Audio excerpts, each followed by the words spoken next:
Thank you, Simone. Thank you, Rashida, Zakiyyah, and Tina for the invitation and your work.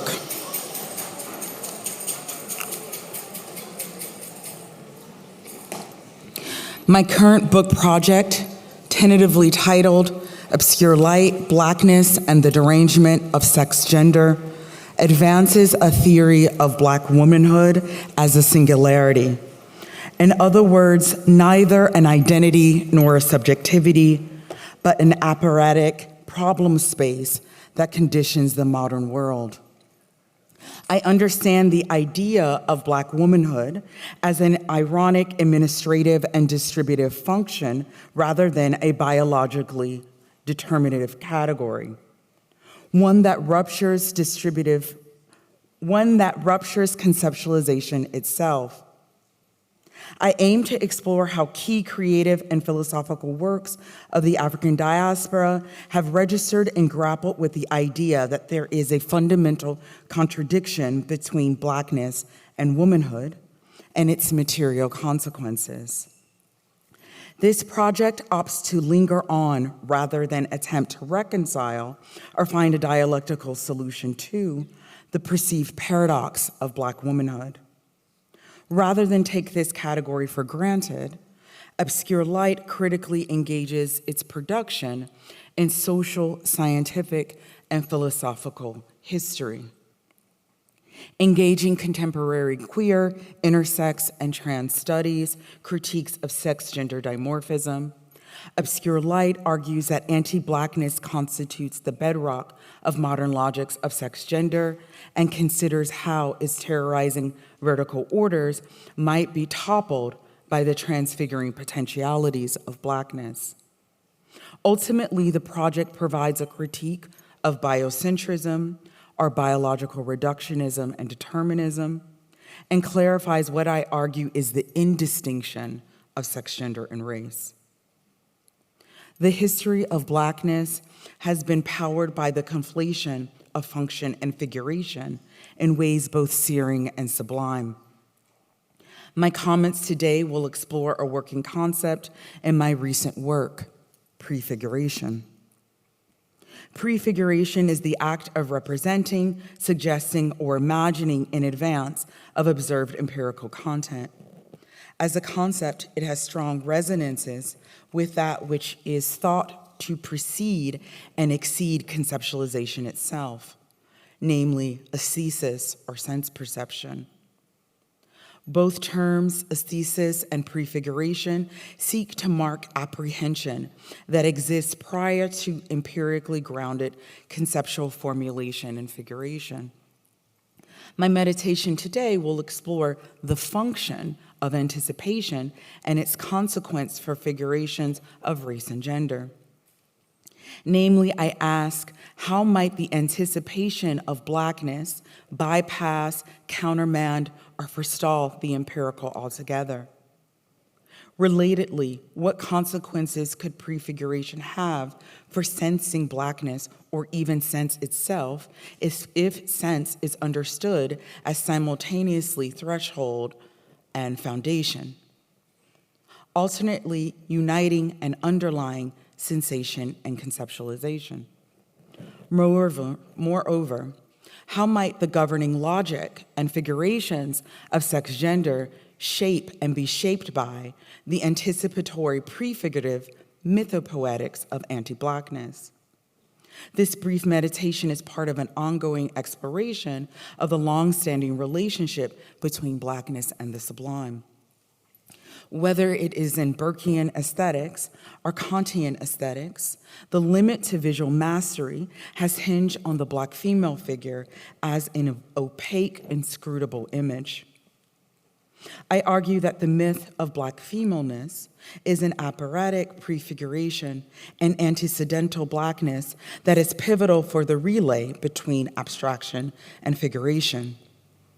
Black femaleness as image rather than representation acts as a transfer point for movement across the domains of abstraction and figuration in modern art and our social worlds, by administering and arranging the legibility and materialization of form and figure.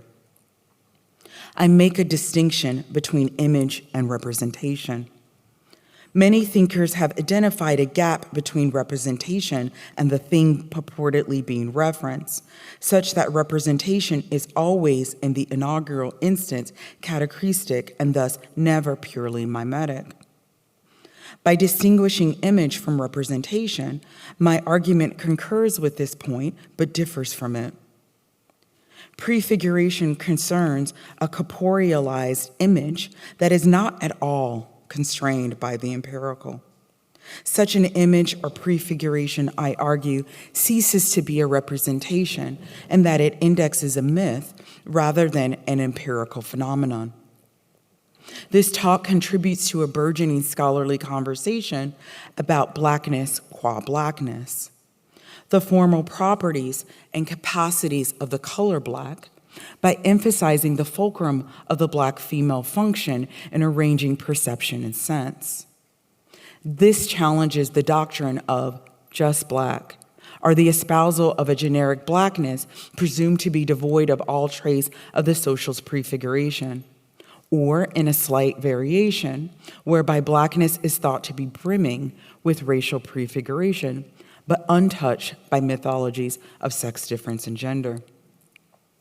Historically, visual mediums and techniques have given shape to racialized sexed and gendered hierarchies that mythologize embodied differentiation, as well as differences of color. Obscure light emphasizes the difficulty of conceptualizing the representational truth of Black womanhood, given the idea of mimetic truth rests on what a surface comes to mean via its metaphysical mystification, not its endogenous essence. At the core of my work has been the claim that anti-Blackness's affects and epistemological conditions have fundamentally organized the optical common sense and modern grammar of sex-gender.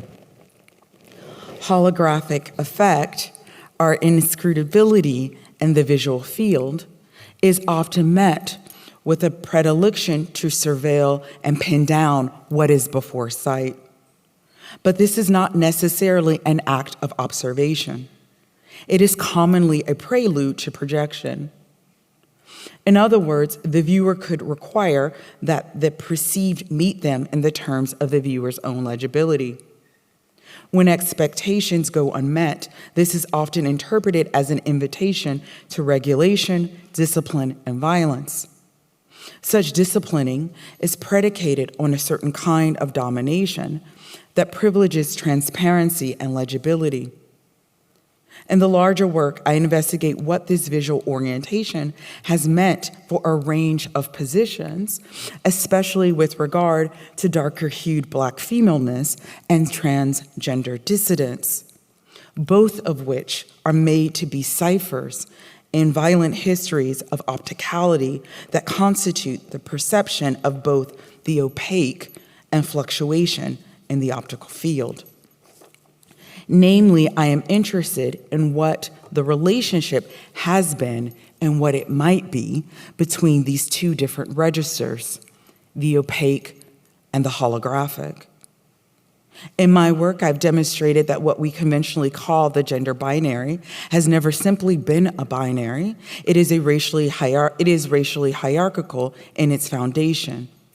The taxonomies and social paradigms of sex and gender are already divided and arranged by architectures of anti-Blackness, such that gender normativity is from the outset tacitly white, and thus anti-Black misogyny is actually central to the surveillance, regulation, and disciplining of white gender norms, because norms of the body and performativity have been shaped by anti-Black opticality. Thus, we come to understand what it means to look like a woman or look female, already imprinted by an anti-Black opticality and ontology of sex gender's being, both in terms of the context of the gender clinic and its extension of the logics of racial science and eugenics, but also in the context of quotidian life. What's at stake in the investigation here is the potential to reckon with Western notions of sex and gender as imperial forms that are decisive in their anti-Blackness. Rather than presume that to see is to know, or that the seen self corresponds with the sentient self, I am interested in the historical, perceptual, and epistemological conditions that make a reflected self appear transparent and foster attempts to master opacity and fluctuations in the visual field. The mythological troping of Blackness occurs in terms that inform the racial logics of sexual differences, whereby Blackness is occupied by an imagined space bound up with formlessness. This historic tethering of Black female and maternal corporeality, rather than embodiment, to formlessness in aesthetic discourses of the sublime and contiguous discourses shapes the perception of the Black female sex as simultaneously indeterminate and divergent in relation to categorical forms such as sex and gender. While negating and nullifying assignations of Blackness abound, what requires sustained investigation is the gendered and sexuating force of compounding anti-Black assignations. The way that femaleness, maternity, and feminine gender expressions marked by Blackness have been made to bear the burden of Blackness's nullification and are instrumentalized in the anxious arrangement of representation and value, and indeed in processes of figuration, including but extending far beyond the stultifying terms of sexual difference. At the heart of the philosophy of sexual difference and the science of sex is an object, indeed a specimen, completely unmoored from the empirical and lodged in myth. The myriad uses of this captive materiality as tool, implement, and prosthetic for figuration and embodiments not its own cultivates and reinforces the idea of a corporeal field, the Black and female anatomized body, that is put to a societal function that negates capacity beyond its instrumental use. A, quote, physically and psychically open space, not simply owned, but constructed and occupied by other embodiments, end quote, as Dion Brand puts it in A Map to the Door of No Return.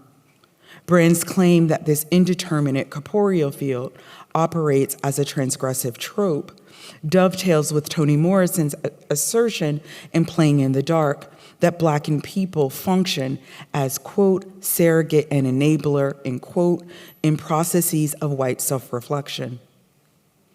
White self-definition and liberal discourses of freedom are coextensive and foundationally disavow that the figure of autonomy, its tacit masculinity, and its agential capacity depend on this open territory. Brand refers to this instrumentalizing occupation as inhabitation. It could also be described as the rapacious and indefatigable implementation of the reflexive and figurative capacities of Blackness on the part of non-Black people, the indiscriminate, to use Saidiya Hartman's word, enjoyment of an incarnate yet wide open territory. This open territory, or corporealized field, has been a principal instrument, if not the principal instrument, for establishing the whiteness of sex and gender's common sense and imperative. After all, the compulsory whiteness of gender norms has and continues to be a racially ontologizing consequence of relational hierarchies that accompany the ongoing past of conquest, enslavement, and imperial expansionism. This is how whiteness comes to know itself as a figure. This is how one sees and feels themselves as a figure, and not simply consigned to be an imaged function.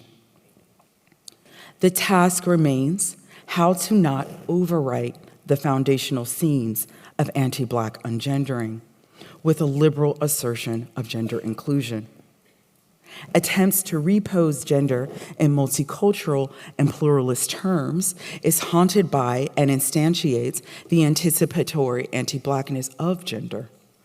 Thus, I write against a romance with the notion of gender subversion because the way that we come to recognize the subversion of gender also passes through the same anti-Black terms as its normativizing establishment. In other words, we know when people are playing with gender, transgressing gender norms, crossing gender norms, precisely through the ways that those gender norms have already been racially codified and made legible through anti-Black logic. So subversion is not a caesura, but becomes a different route to reinscription.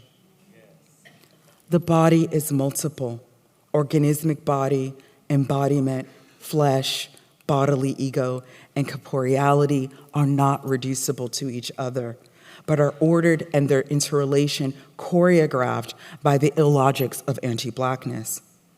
In my work, I've tried to trouble an individuated societal cultural fantasy of self-mastery, self-making, and self-fashioning that is routed either through choice, self-determination, and self-definition, by staying with the anti-Black ordering of gender and its transgression. In the context of the life and death stakes of its compulsory management of life, as well as the incompleteness of subversion as a strategy. While it is readily recognized that every strategy or tactic has limitations, I also want to stay with the material gap between what subversion can accomplish and what remains of the systemic anti-Blackness gender subversion still inhabits and expresses. Thus, my work pursues the disestablishment of the ground of the individual autonomous agent in the wake of gender's racializing compulsion, while attending to the captive materialities burdened with signifiers such as Black female, Black woman, Black trans woman, and.